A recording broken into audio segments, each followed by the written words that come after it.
સરસ મજાનો સુવિચાર છે બેટા.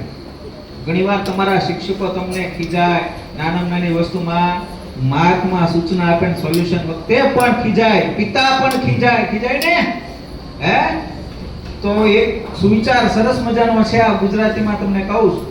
પિતા દ્વારા ખીજ મળી હોય છે દીકરાને, અને ગુરુ દ્વારા જેમને દાંટવામાં આવે, ખીજવામાં આવે, આ બંને એક પુત્ર છે ને એક શિષ્ય છે, અને એક સુનાર તમને ખ્યાલ છે ને, સોની, એના દ્વારા ટીપાયેલું સોનું.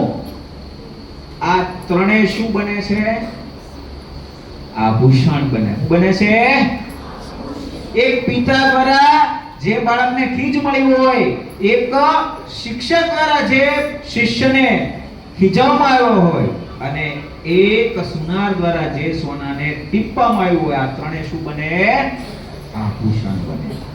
તો તમને જ્યારે કોઈ શિક્ષક, તમારા કોઈ માતા પિતા નાની વસ્તુમાં ખીજાય, ત્યારે સદભાગ્ય સમજો, દુર્ભાગ્ય? સદભાગ્ય ને. તો આપણે આજે માતા પિતા અને શિક્ષકો થકી જાય પહોંચ્યા ને, વધાવી એમને જોરદાર તાળી. એનો આભાર માનીએ. તમે નાની વસ્તુથી એમને રજૂ કર્યા, ત્યારે એનો નિમિત્ત રાખી શક્યા.